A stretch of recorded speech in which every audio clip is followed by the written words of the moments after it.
Shall we get rolling? Hopefully others will join us later. So welcome everybody. As you see, this is a webinar on opportunity roadmap, strategies for engaging and employing youth. And this is coming to you from the Carolina Center for Healthy Work Design and Worker Well-Being. This is a relatively new center at UNC focused on total worker health. And you're going to be learning more about that in a minute. I'm joined by a number of awesome folks. One is John Staley, who's my co-director for our outreach core for the center. And then Maya Leff, who is the associate director, and she's going to be walking you through what this whole notion of total worker health is about. And then you'll hear from Abigail Holtzclaw and the Carolina Across 100 and the work that's been done there. That's really the featured part of our webinar today. And then we'll be highlighting several panelists who will be talking about their experience with that. So I am going to, and if you have questions, please put them in the chat and we will keep an eye out for that. So I'm going to turn it over to Maya to talk about the Carolina Center. Well, good afternoon, everyone. We're really glad to have you here, and thank you for joining us for our first webinar and an exciting collaboration with Carolina Across 100.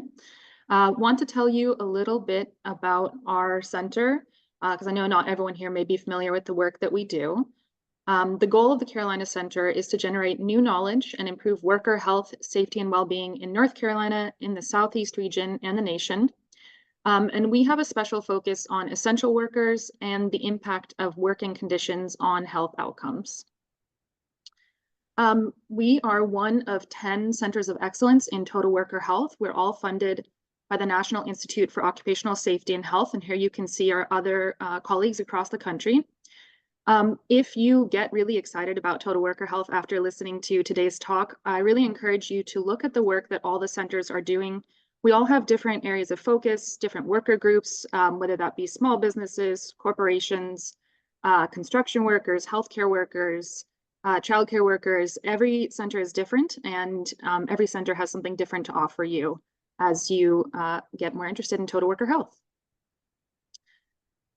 Speaking of, this is NIOSH's definition for this idea of total worker health, which is policies, programs, and practices in an organization, in a workplace, that integrate protection from work-related safety and health hazards with promotion of injury and illness prevention efforts to advance worker well-being. So you can see that this is really an interdisciplinary field, and I think that's well reflected in the guest list that we have today. We have folks from Department of Labor, folks working in education, workforce development, public health, and more. So we're excited to be in this interdisciplinary group with you all. And want to encourage you to find a way to continue to be involved with this new field. In our center, we currently have two major research projects. One is focusing on healthcare workers, looking to address moral injury and burnout coming out of the pandemic, working in the UNC healthcare system.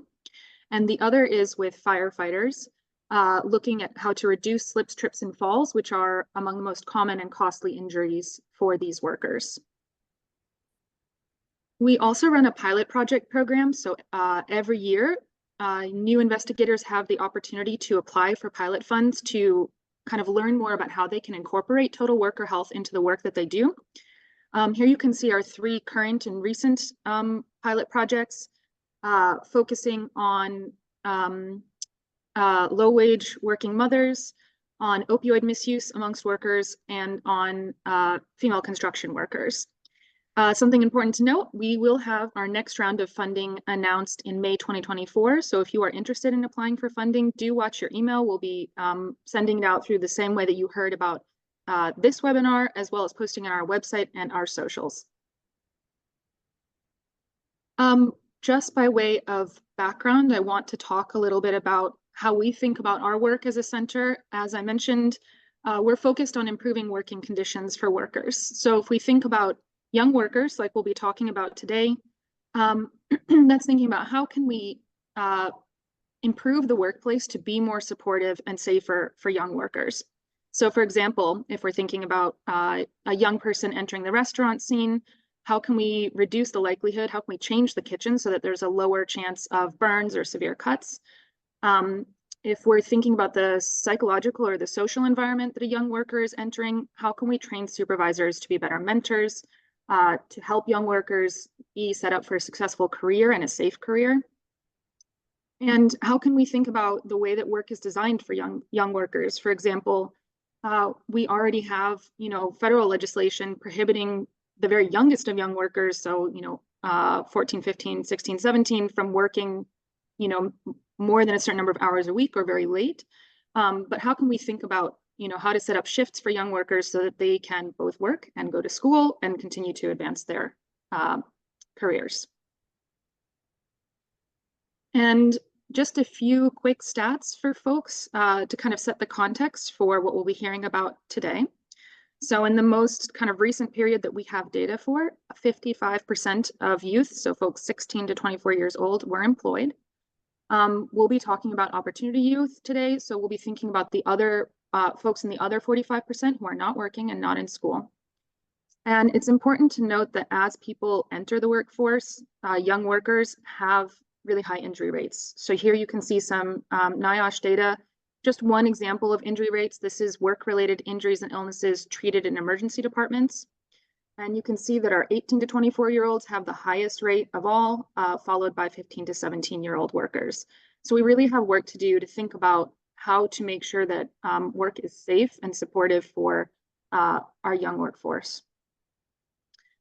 And as we are hearing about work opportunities for young workers, I'll also call your attention to the top industries that people tend to go into as they're starting work. And those are leisure and hospitality with 5.3 million workers, 16 to 24. And that's primarily people working in restaurants and food services. The next most common industry that people enter is retail trade with 3.8 million workers. And that's most typically merchandise stores, supermarkets, and grocery stores. And then the third most common industry is education and health services with 2.7 million young workers. So having set the stage a little bit, I'm going to pass it off to Abigail to tell you about Carolina Across 100 and that initiative. I'm going to jump in real quick just to introduce Abigail. So she is a research associate with NC Impact, and she's going to tell you more about how that fits in with Carolina Across 100. This whole total worker health thing, I think, is really exciting, and some people have referred to it as a social determinant of health that the workplace is, and so I think this helps to illustrate that. So take it away, Abigail. Thank you both. It's nice to be with you all this afternoon. And I know that for many of you, you don't need an introduction because we worked together for a very long time through the Our State, Our Work project. So it's really wonderful to see so many familiar faces and to bring in this total worker health concept to the work that we all did together through the Carolina Across 100 program. So again, this will be a little bit redundant for some of you, but as an introduction, the Carolina Across 100 project is an effort to partner with communities in all 100 counties across the state. So this project was charged by our former chancellor as a response to the pandemic to ask communities, what challenges have worsened or surfaced as a result of the pandemic, and how can we help you? So it was meant to embody our mission as the state's flagship public university to be really responsive to the needs of the state, not just keep all of our research and resources here in the Triangle, but to distribute them to communities who need them most and know how to best deploy them. Next slide, please. And so before we began this project, we did a listening phase. And so there was a survey that was distributed throughout the state. And as you can see from this map, we were really excited that we got at least one response from every county through all the prosperity zones, councils of government. So we felt like we got a good cross section of the state when we were asking folks, what are your top concerns as a result of the pandemic? Which areas do you think will have the most long-lasting effects?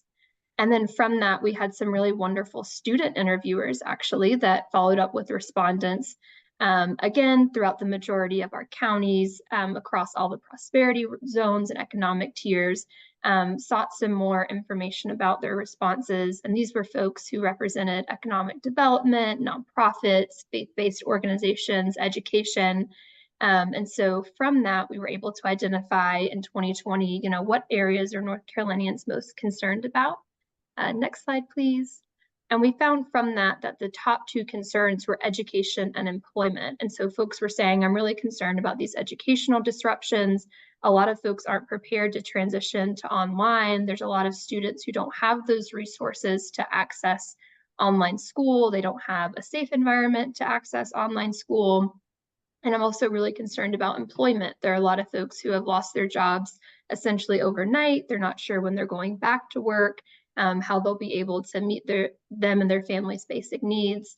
And so, of course, all of us were very deeply affected by the pandemic across personal and professional aspects of our life. But it really seemed that from these top two, young people kind of had this double burden. So when thinking about education, there were the systemic, personal, interpersonal challenges that I just spoke of. But then for employment, young adults were more likely to have jobs that were in the service industry. And so that did close without kind of the ability to transition to online or flexible work. And so again, we don't want to downplay any of the effects on educators, parents, caregivers, the elderly. We were all deeply affected by the pandemic, but it became very clear to our team that North Carolinians were really seeing this double burden for young adults, and that our first program should be focused on that population. And so the first program of work within Carolina Cross 100, next slide, please, was called Our State, Our Work, Connecting Young Adults to Our Future. If you see the OSOW acronym all across resources on our website, this is the program we're referring to. And so I got the chance to work with a lot of wonderful folks who are on this call that made up community teams from across the state. And so we put out this call saying, we want to help you address youth disconnection and opportunity youth in your county. So that's young adults ages 16 to 24 that are both not working and not in school. Next slide, please. And so we put out this call saying, you can define community however you'd like. This might mean your county, it might mean a multi-county region. We just ask that you be cross-sector because we know that this is a problem that stretches across many different areas of our communities, of our economies. And if it was as simple as education or workforce or nonprofits alone solving it, we wouldn't, need this program. And so we ask that teams be cross-sector and have a history of working together. And so we were really excited that in this first program, these 13 teams covered 37 counties. And so you'll see that some of these, like Team 3, Lincoln County, my home county in North Carolina, represented just one team. But other teams like Team 1 in the far western part of the state actually covered multiple counties. And for some of those, like Lori's team that she'll talk about today, it was because they were represented maybe by a workforce development board, or as in the far west, it was a team that had a history of serving those 7 westernmost counties. So these were our teams. Next slide, please. And so over the course of the 18 months, we brought teams to the School of Government. We helped them think about their community assets, the issues that were affecting young adults, and challenge folks to think really deeply about, okay, here are your problems, here are the solutions you're going to take, but how are we going to measure success together? And as many folks on the call will probably remember, we set out a numeric goal to them all and said, we know this is a big ask, this is a really complex problem, but can we do this together? And they all chuckled and said, we can do more, we can do better, and we can reach 6,400 opportunity youth. And so our initial goal, I believe, was 5,800, which aimed to reduce the opportunity youth population by 10% by 2025. But our team said we want to reach 6,400 across the state. And so as this program ended at the end of last calendar year, this is that goal that they're still working towards every day. Next slide, please. And so again, before we go into this conversation with our panelists and some of your questions, I just want to remind folks that opportunity youth face a plethora of systemic barriers and systems that prevent their connection to school and work. So this really great graphic here shows that for some folks, this is food insecurity, transportation, housing, lack of access to childcare, Wi-Fi to complete school and work activities. and that our state, our work teams frequently mentioned these systemic barriers. You know, it wasn't just a lack of will or motivation. It was always accompanied by, even if I have a young adult who's really motivated, there's these other factors that make reconnection difficult. So just to keep that in mind for our conversation today. Next slide, please. I see a question in the chat. The last slide did show numbers for each team. Sorry, Maya, do you mind going back just a couple? So you'll see like team 1, for example, across their counties, they're going to reach 240, team 3, 134. So we kind of created a proportion based on the proportion of opportunity youth in each of those regions. And then it was up to the teams to say, this is way too many. You know, if we're in Mecklenburg, you might say we need to reach a huge number, but for our team, we don't have that capacity. Some teams said, oh, you're saying I'll do 112, let's just round it up to 200. So all of these were kind of based on our team's recommendations, and then the Our State, Our Work teams setting their own goals. And I'm happy to talk more about that maybe later over email, but thank you for that question. And so again, I just want to remind folks that the Our State, Our Work teams kind of worked in these different contexts. Many of them had different backgrounds with young adults. It might have been providing advising in a workforce development board or community college office. It might have been providing direct services through nonprofit work. They were working in different regions across the state with different populations of young adults.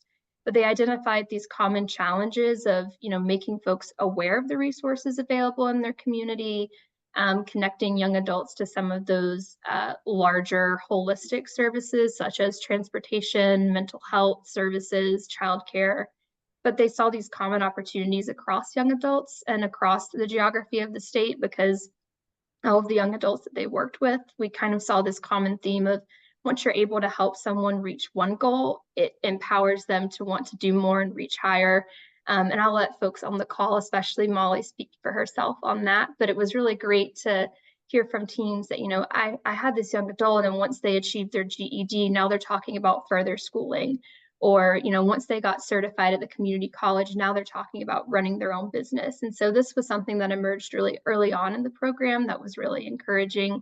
I think as we think about total worker health, you know, how that can also probably act as a source of that empowerment. If you're creating a safe workspace for folks, how does that help them create space mentally for their own further professional and personal goals? So next slide, please. The last point I'll make is that we ended this work with a statewide summit on opportunity youth. We were really proud to host North Carolina's first statewide gathering on this topic. And rather than the Carolina Cross 100 team bringing the teams to the School of Government and having it be kind of an internal learning opportunity, as many of you on the call will remember, we said this is for you to host, this is your party, it's your chance to talk about the last 18 months. And so they served as panelists, they had poster presentations, and it was just a chance for folks around the state who weren't involved over the last 18 months to hear from the teams about all they learned about youth re-engagement, effective strategies, and like today, to hear directly from young people themselves. Next slide, please. And so I just wanted to highlight our youth panel, which you can see some photos of here, as well as this photo in the bottom right. Molly is in a wonderful pink shirt in the right of that photo. She was one of over a dozen young adults that we recognized at the beginning of this day. So former Chancellor Gutzkowitz and North Carolina Community College System President Jeff Cox presented these certificates to young adults.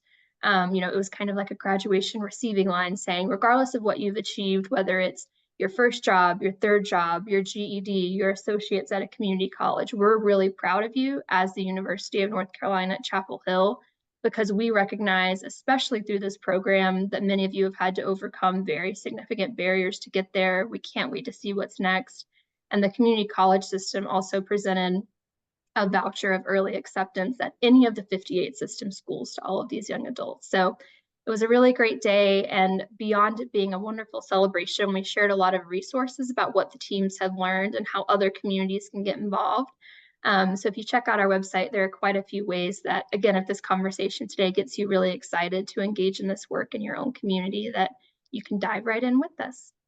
I think that's the end of my slides. I'm really excited. Again, there's more to come. The teams remain working locally, reaching that goal of 6,400. So if you want to follow our socials, look on our website, there's definitely more information to learn from and engage with after today. Thank you all. Thank you, Abigail. That was inspiring. And I will say that I, along with several of our team, attended that conference, and that was in part or a major reason why we're doing this webinar, because we were so impressed and wanted it to be shared more widely. So we are going to move to the panelists, but I want to encourage you, if you have any questions about total worker health, Carolina Cross 100, just put them in the chat and we will have time to discuss later. So you haven't missed your opportunity for that. But now I want to introduce our amazing panel.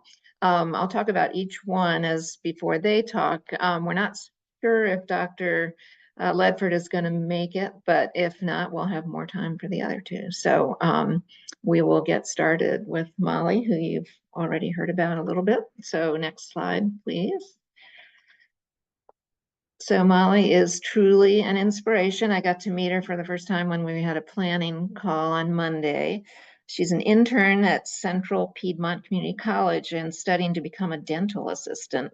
She's done amazing amounts of work in her local community as a student ambassador, working with the nonprofits. And she's really put her skills to good use with the community college and NextGen.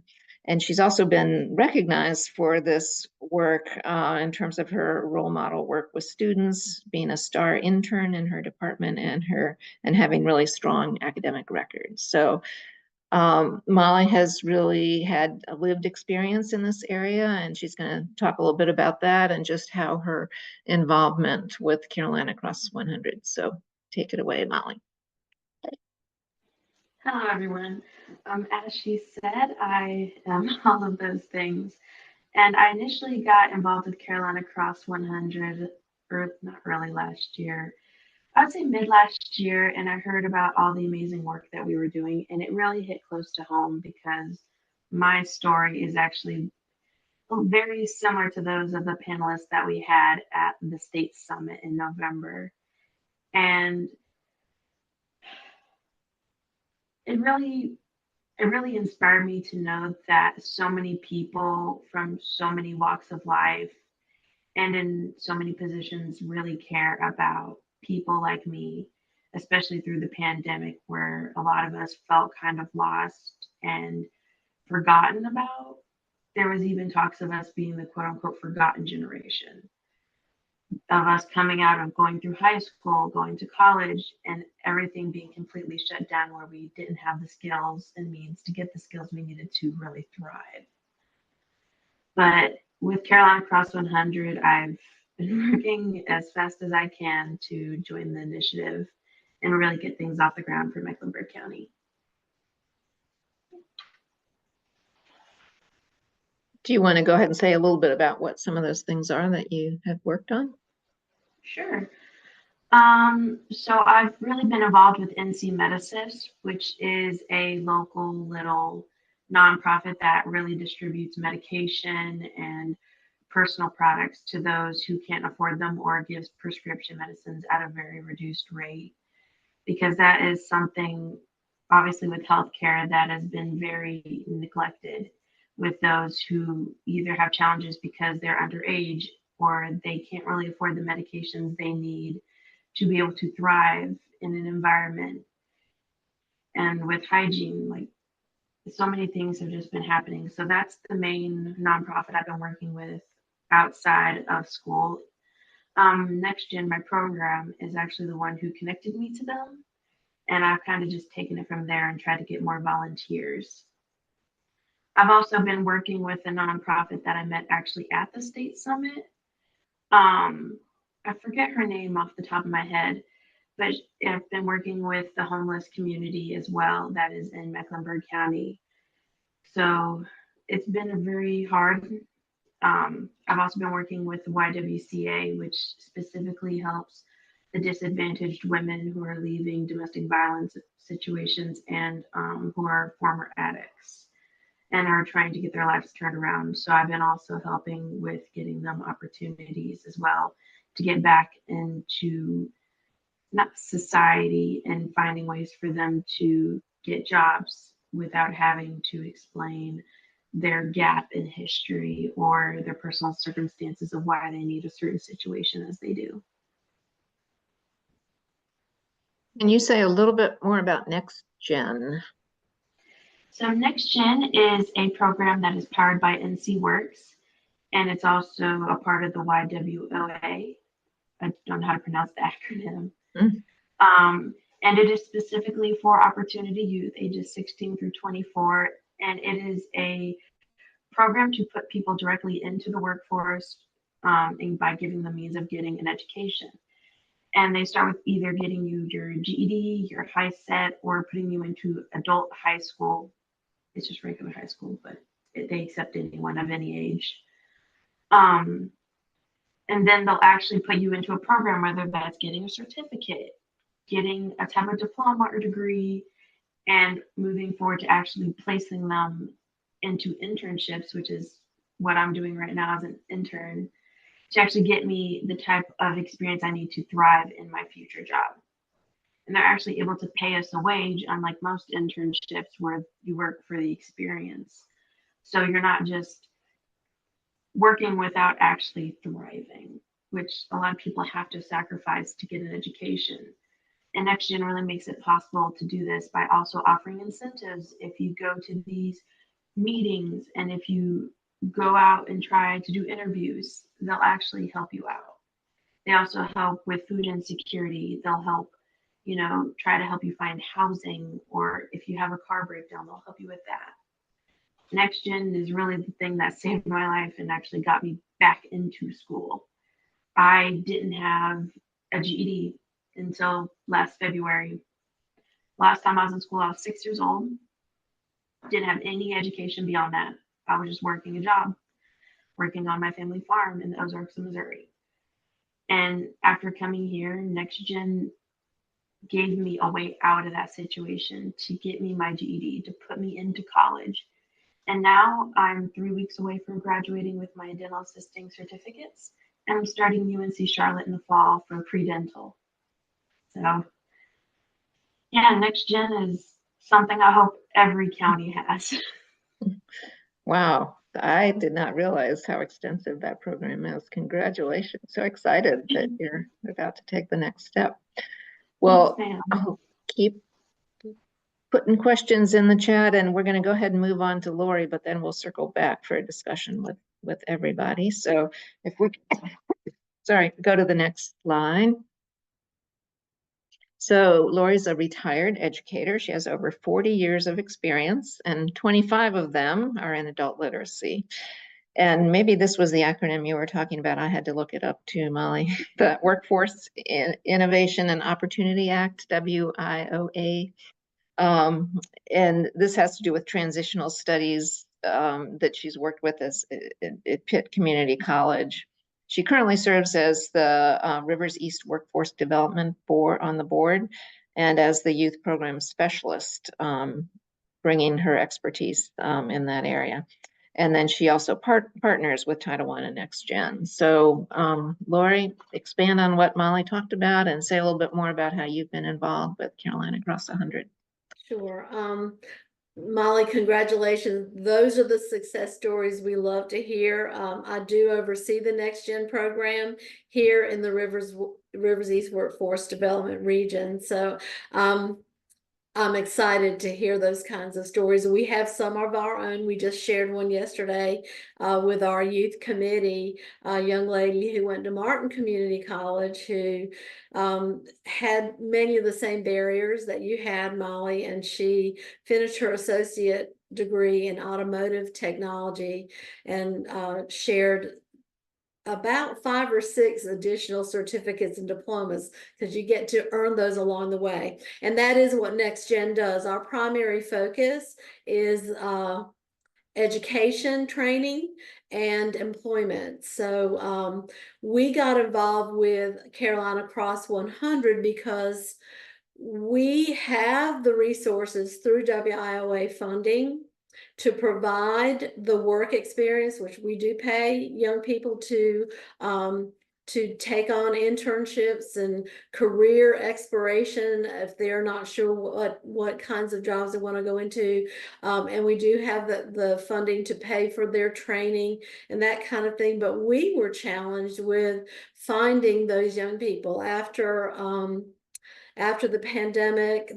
They were just not coming to our events. They weren't getting involved. And I will frankly tell you that a lot of them just didn't know what kinds of resources were available. So we reached out when Carolina Cross 100 asked for interested parties, and we said, here's what we have. We have money that pays for training, that pays for internships, that pays for that can assist with some of those barriers that Molly mentioned and that Abigail mentioned earlier with childcare needs, transportation challenges, and things like that.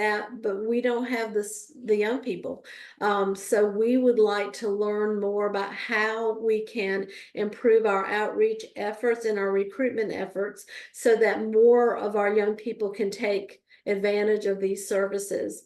The NextGen program has it built in to the requirements under WIOA, opportunities for career advising. So we hire companies that will provide these career advising services, opportunities to get placed in work, experience on the job training, and that kind of thing. And so what we feel like we were missing was, how do we get that information out to our communities? We are very rural. For the most part, we have Pitt County in our region, but which has East Carolina University, but the rest of the counties are very, very rural and very, very low income.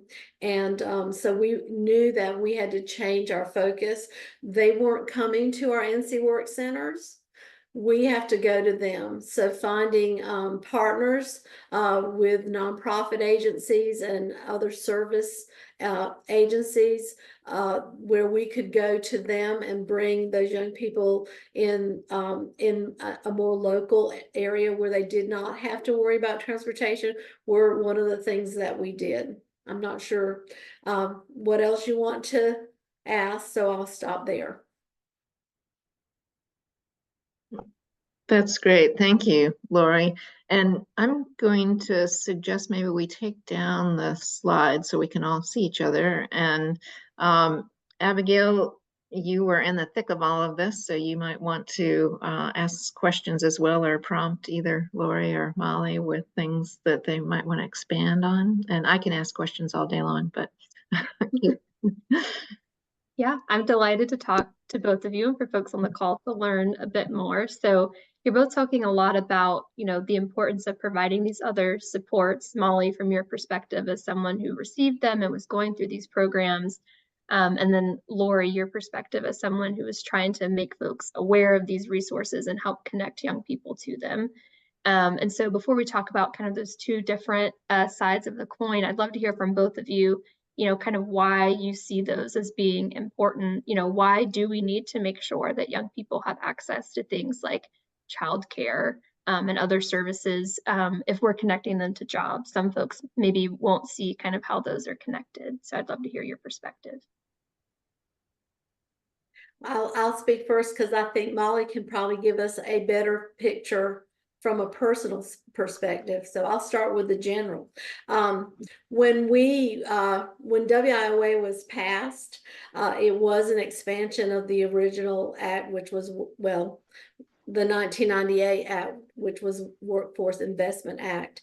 And WIOA was expanding opportunities and services to not just young people, but adults who needed that extra support. And what they what they found and what they felt was there was such a, especially with the youth, that there are barriers to getting them employed, barriers to getting them the training that they need. And they identified those primary barriers as transportation. And in our area, transportation is a huge issue. There's very little, there is some public transportation, but it's very, very limited, and it's expensive. And so we also had a lot of young people who were parenting youth, and so childcare was a big barrier. They couldn't go to school and get a good job while they were also trying to take care of their children. So that was another issue we had. So the WIOA Title I program, which is what NextGen is a part of, provides for services. And I will say WIOA overall adds an umbrella program. There's four titles, but all of them have funding available for providing transportation, but not all of them have funding for some of the other barriers that we're discussing. So childcare has always been a huge issue with our young people, and parenting youth is an eligible barrier for our young people. They have to have one barrier if they're out of school, and typically we don't have just one barrier to deal with. We have quite a few. So so that's kind of more of what we work with them one-on-one. We work with them in small groups. We give them access to mentors and employers to try to help them get those work readiness activities. Molly mentioned incentives. Each region in the state has their own policies for how they reward young people for reaching goals and for making progress in the program, because those are things we want to keep them. We initially, I think with a lot of young people, we're working on maturity and work maturity. And so there might be some outside extraneous kinds of reward, but we want them to eventually get that pride and joy from reaching their goals. And so that more intrinsic comes along as we work with them and develop those skills. Right. Molly, do you want to add to that? And we do have a question, then we'll circle back to Lori on that. So as the saying goes, trouble comes in threes. So right, if there's going to be one barrier, there's always more coming after it. And just to add on to the childcare perspective, I personally don't have kids, but a lot of my students that I've mentored do. And part of why having these things are so important is because a parent's instinct is to put their child before themselves. And a lot of the students that I know they never got their GED because they became pregnant in high school, and their whole life became about taking care of that child and making sure that child had a home. But at a certain point, they had to put themselves first so they could go to school, get the education they need to actually fully provide for their kid due to income. And even if it's just a voucher or, hey, can you watch my kid? I have an interview for this really good job. Every little thing helps, and especially building a community and a support system for these opportunity youth is really what changes everything for the person going through the program, going through these steps, is being able to rely on your advisors, being able to rely on fellow people in your community, just giving you a hand so you can take the next step in your future. And even though Charlotte, Mecklenburg County has more transportation like buses, the light rail, the tram, all those things, as she said, those things get expensive, especially since not all of Charlotte is walkable. And with my particular program, they'll offer you bus passes for free, just so you can get to and from school or to and from work. And if you have a car, you get gas cards, which they're the same thing, but there's another challenge that I also want to touch on that kind of goes hand in hand with transportation and childcare, but it's also a lack of support from your parent if you are the person that is the child.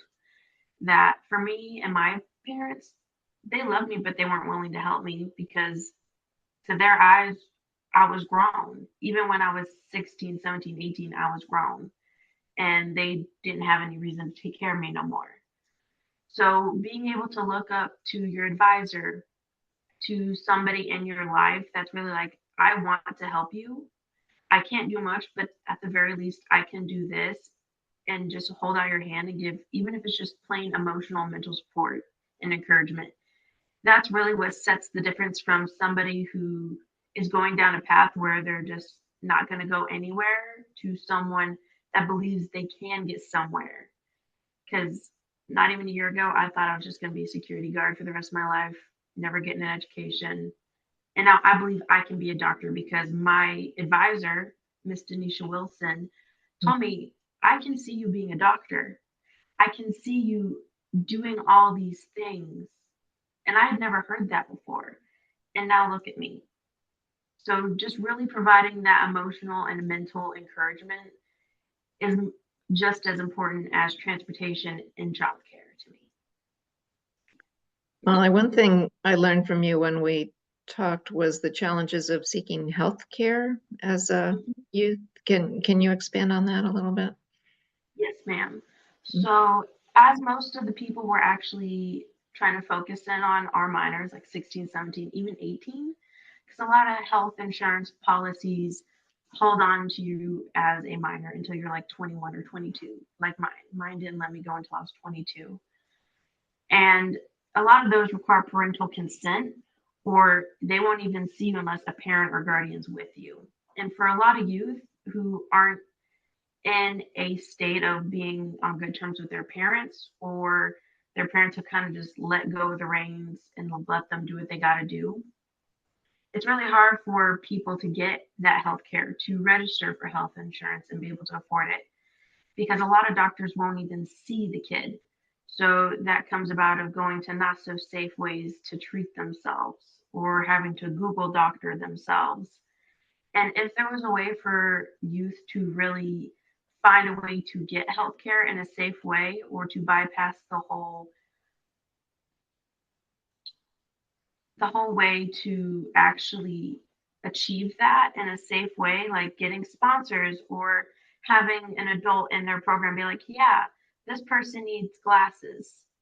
I'm their person that they can use as a name mold to actually go with them and get the glasses. It doesn't even have to be a parent, it just has to be an adult that can be like, yeah, okay, we can do this. Because a lot of doctors just want to see that the child isn't alone, because a lot of doctors don't trust kids to actually be capable of those things, or to pay them for their services as they rightfully should be. So having that support just to get things as simple as glasses, a flu shot, antibiotics if they have an infection, those things will also go a long way in offering support of just taking down the barrier to get simple health care that is their privilege and right. Good to know that people can, in pretty small ways, make a pretty big impact helping. Well, let's circle back to the chat. Lori, I don't know if you're able to see that. I'll just read it quickly. Does your program have a network of employers you partner with to help place young people in jobs or experiences? And is there any training specifically for supervisors who might be supervising youth with WIOA who enter new jobs with these employers?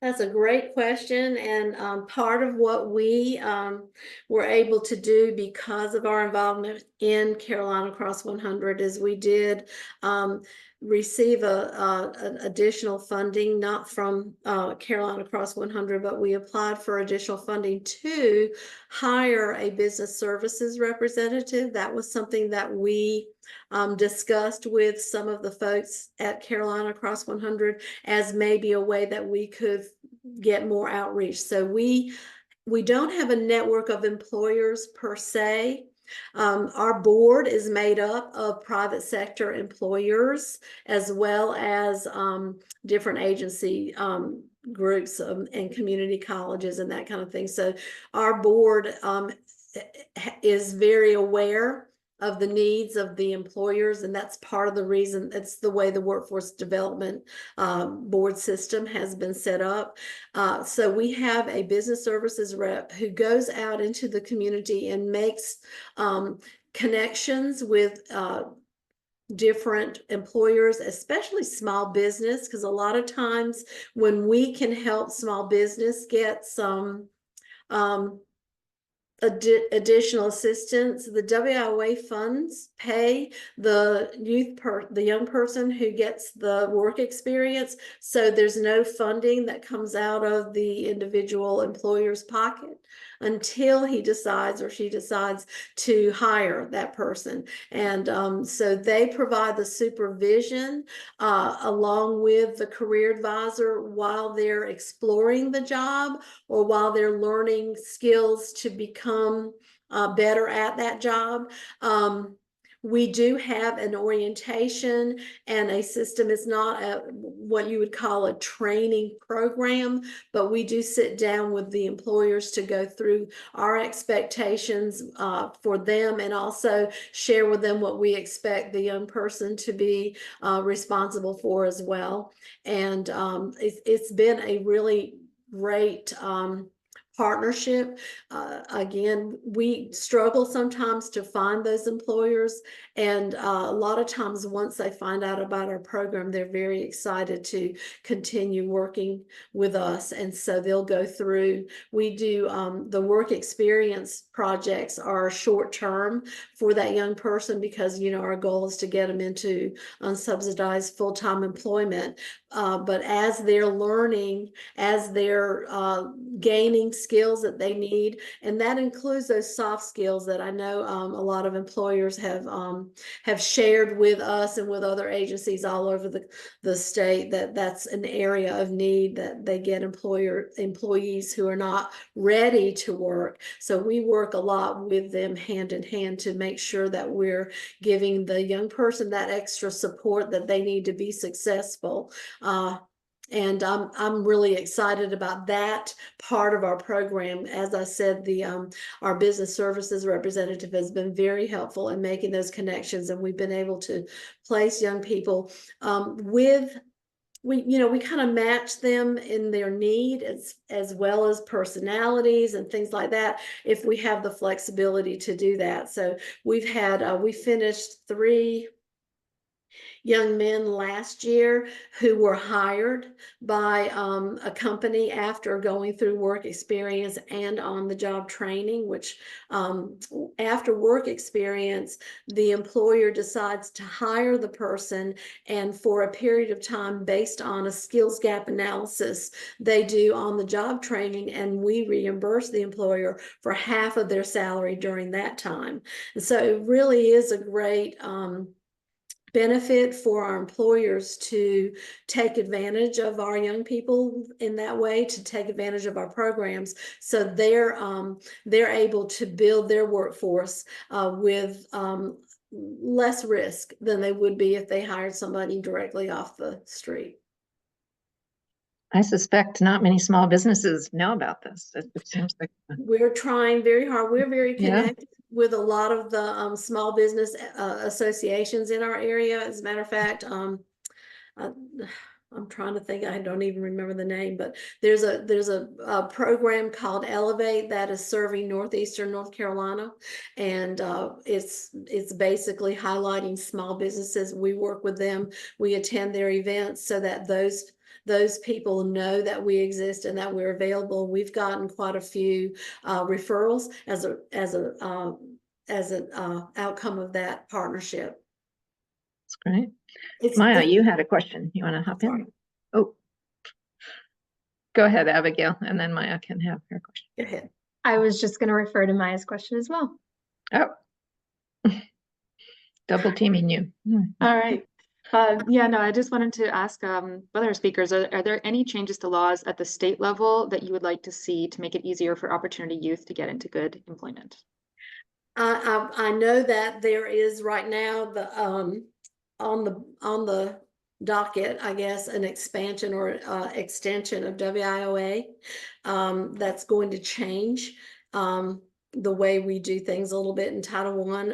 There's going to be more emphasis on integrated education training, which is something that Title II has also focused on. And that means that while our individuals are working on a GED or high school diploma or adult high school diploma or other credentials, they're also getting trained in career pathways that are high demand, high paying jobs.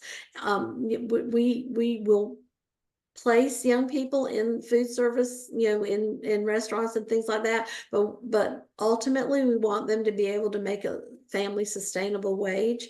So the new act is going to put more emphasis on and more funding towards actual training and employment, so that we can make sure that we're getting giving those students, those young people, the opportunity to get all of their experience and training as quickly as possible. So the concurrent enrollment makes a big difference. So they're not trying to do step-by-step. Research does not support that strategy, and that's what we always used to do. Get your GED first, and then we'll talk about next steps. And so because I came out of the Title II side, I have a passion on that side too, for young people to be working towards several goals at once. And with the support that we're able to provide, that's a doable objective. And so just helping them understand that they will help each other. We had young people who were enrolled in computer integrated machining at the same time working on their ESL and promoting their proficiency in English, and at the same time, and they get jobs, and that's what we want. So yeah. So I'm going to see if Sean can ask her question directly. If we can unmute her, or if she can unmute herself. She's part of the Carolina Center, and wanted a follow-up question for Lori. I don't know. Well, I'll go ahead. Oh, there you are. Sorry. I'm trying to multitask and have lunch. Oh, sorry. That's okay. So I'm so glad that this program is taking off, and I'm really glad that that we have been able to be involved in terms of a university. Have we placed WIO youth in these kinds of job experience opportunities within UNC Chapel Hill or other universities? And the reason I ask is because I have tried to do that, and we had some challenges in terms of the reimbursement, just the way the payment goes. So just curious if you've worked that out. Well, and in Rivers East, and I think this is throughout the state, but I'm not sure. And we're regional workforce development boards, but in our region, we have actually worked with. We have 4 community colleges, and then Elizabeth City State University and East Carolina University are close by.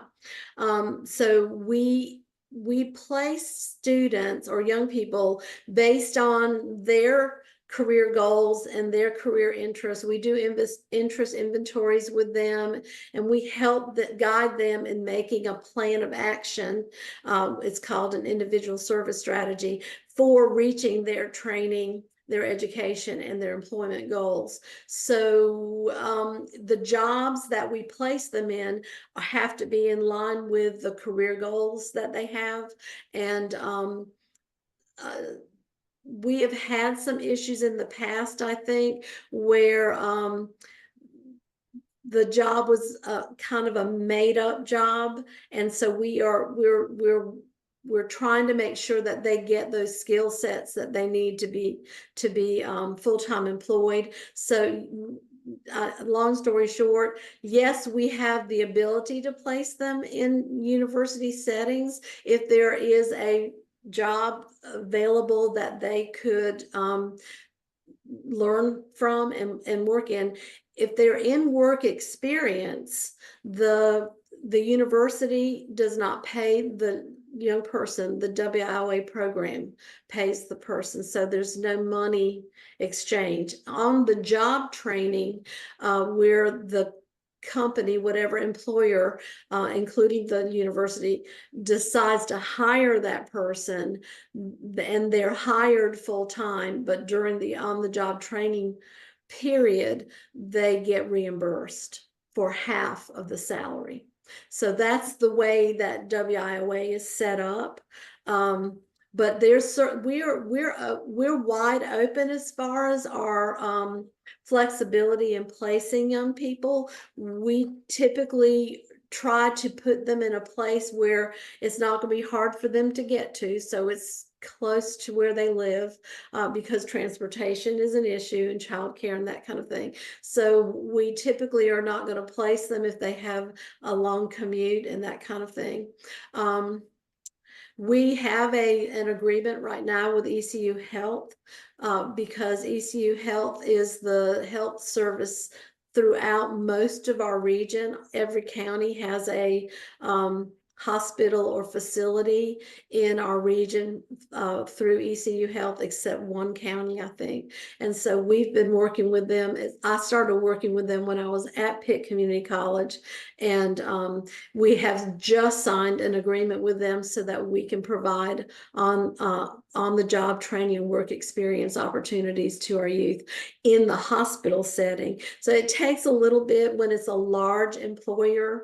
It's a little easier to place young people when we're dealing with a small business, because they don't have as many legal hoops to jump through, that kind of thing. I hope that helps them. It does. Yeah. Thanks. Well, this hour has flown by. We just have a few minutes left. Now's your chance if you want to sneak in a last minute question. Meanwhile, Abigail or Molly, any kind of parting words you wanted to leave? And we'll call on Laura too in a second. I was just going to say thanks again to both of you. And if there was any way to possibly sum up what you've shared today in 1 or 2 sentences as the takeaway for our attendees, if you feel moved or motivated to share those. It's a very difficult ask, but as they're leaving today, the takeaway. And you're asking who? Molly and Lori. Yeah. Sorry about that. So to sum it all up is that be aware that besides the obvious challenges that opportunity youth face, as you guys are the ones that are meant to help us, or not meant to, but the ones motivated to help us, think about the challenges that you wouldn't necessarily think about if we were legal adults. Because even though I'm almost 23, I'm still facing things that have affected me even when I was a minor that are catching up with me, like getting a license, being able to go to the doctors without parental, permission and things like that, because certain things were never signed into my name. So just think about those things when it comes to legislature and things like that. And thank you for having me and letting me speak on things. Thank you, Molly. We're so proud of you. I'll just sum up by saying our involvement with Carolina Cross 100 gave us opportunity to meet people from all over the state who were facing some of the same challenges we were. And so we were able to share ideas, connect with other agencies, other organizations, other groups. And that really was one of the biggest benefits from participating, because some of the challenges you've heard Molly comes from a very urban metropolitan area. We're very rural, and yet we still are facing some of the same challenges. So that was very helpful to us. We're not there yet, but we're still working there. And I feel like we gained so much experience and knowledge from participating with this awesome group. So I appreciate the opportunity to share that. And I'm going to ask Laura Linan to jump in for a minute. She is our fearless leader for the director of the Carolina Center. Thanks. And I just want to congratulate everyone for an outstanding first webinar in our Outreach Core's webinar series. So thanks for all that contributed to this, and just maybe parting challenge for all of us to think, you know, we have opportunities to be a convener in our center, and this is a great example of convening folks who have like interests. And then I would also challenge us to think about opportunities. I mean, I couldn't say it better than the panelists in terms of how to think about next steps with our practice-based work. But finally, to think about research that's needed to help move this forward as well. That's another one of the functions of the center. So I hope this has generated a lot of thinking about all three of those areas. And just again, big thanks to the folks who contributed today.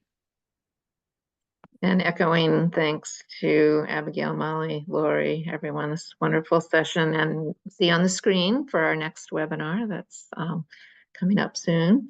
And thanks to those behind the scene, John, Staley, and Elena. Maya was kind of behind Anna on the screen. Thanks to everyone, and hope you'll join us next time and follow up on some of the things that have been mentioned. Take care, everyone. Yeah. Bye-bye.